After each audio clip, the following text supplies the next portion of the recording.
Oh, hey, Scott. Hey, Sam, how you doing? I'm looking forward to a few days of not being on call. I didn't think you ever needed rest. Oh, I'm not resting. I've got my whole family coming into town this weekend, and they're expecting me to provide the entertainment. What's wrong? I think he's choking. Are you choking? I'm gonna help you.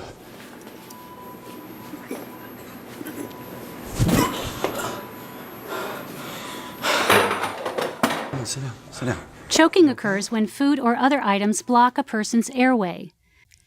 In severe airway obstructions, the victim usually will have signs of poor air exchange and breathing difficulty, such as a silent cough, cyanosis or turning blue, and an inability to speak or breathe.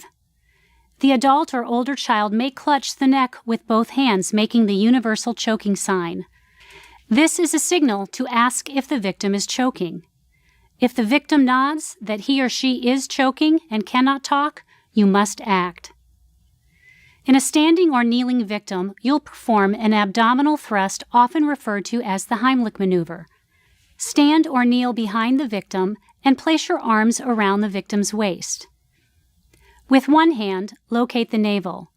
Then make a fist with the other hand.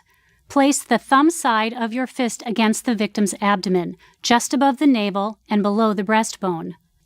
Grasp your fist with your other hand and press your fist into the victim's abdomen with a quick, forceful upward thrust. Repeat thrusts until the object is expelled from the airway or the victim becomes unresponsive. If the victim is too large for you to wrap your arms around the waist, pregnant or overweight, for example, wrap your arms around the victim's chest and do chest thrusts instead of abdominal thrusts. If your attempts to relieve choking in an adult or child are unsuccessful or the victim becomes unresponsive, send someone to activate the emergency response system.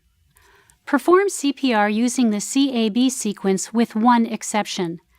Each time you open the airway to give breaths, look for the obstructing object in the back of the throat.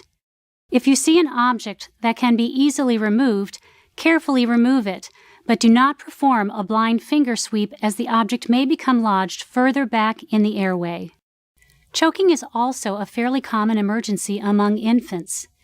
The steps to relieving choking in an infant are quite different than those for older children and adults. If you find an infant choking and they are responsive, first sit or kneel with the infant in your lap. Hold the infant face down with the head slightly lower than the chest, resting on your forearm. Support the head and jaw with your hand. Avoid compressing the soft tissues of the infant's throat. Rest your forearm on your thigh to provide support. Deliver up to 5 back slaps forcefully between the infant's shoulder blades using the heel of your hand. Deliver each slap with sufficient force to attempt to remove the foreign body. Then place your free hand on the infant's back, supporting the head with the palm of your hand. This will cradle the infant between your 2 forearms as you turn the infant over while carefully supporting the head and neck.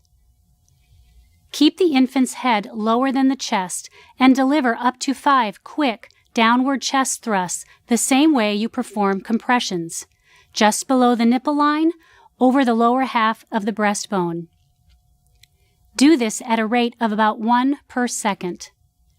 Repeat the sequence of 5 back slaps and 5 chest thrusts until the object is removed or the infant becomes unresponsive.